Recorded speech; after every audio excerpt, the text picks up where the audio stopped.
Let me ask you something. When Jesus died, did he die for things or he died for people?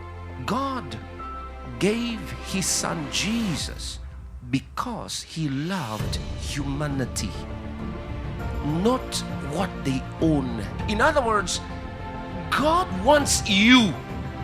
Forget about your money, forget about what you own, how many things you own, how highly you're placed in society. It means nothing before God. God is interested in your heart.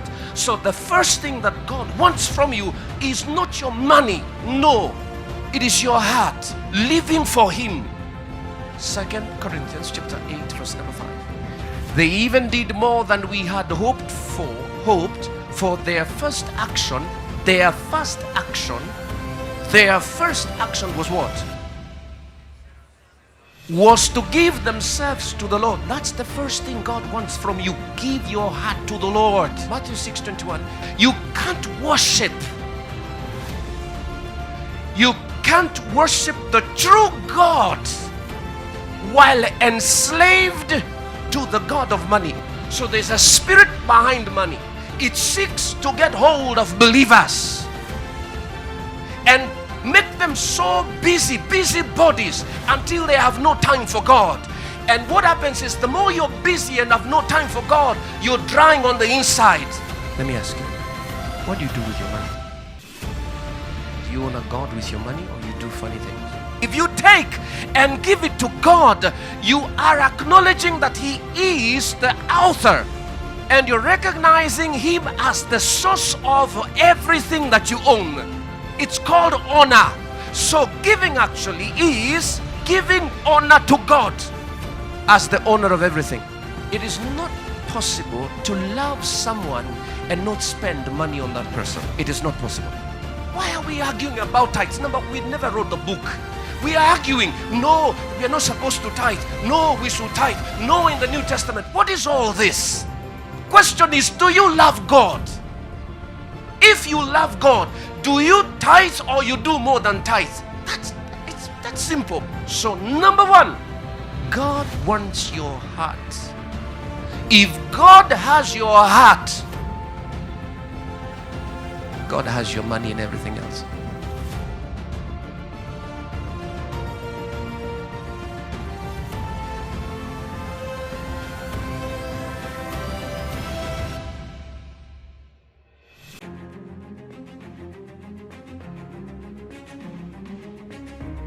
What I'm going to highlight is not the fact that you're giving tithes. No, it is what it will do. Giving, my giving, gives God an opportunity to bless me. To be blessed, listen to me, is to be divinely empowered by the grace of God to produce supernatural results and to do exploits. Psalm 24 verse number 1. The earth and the fullness thereof, the world, and they that dwell in. Everything you see, everything you feel, it does not belong to you. It belongs to God, including you. What do you think you can give to a God who owns you plus everything? Here's another question.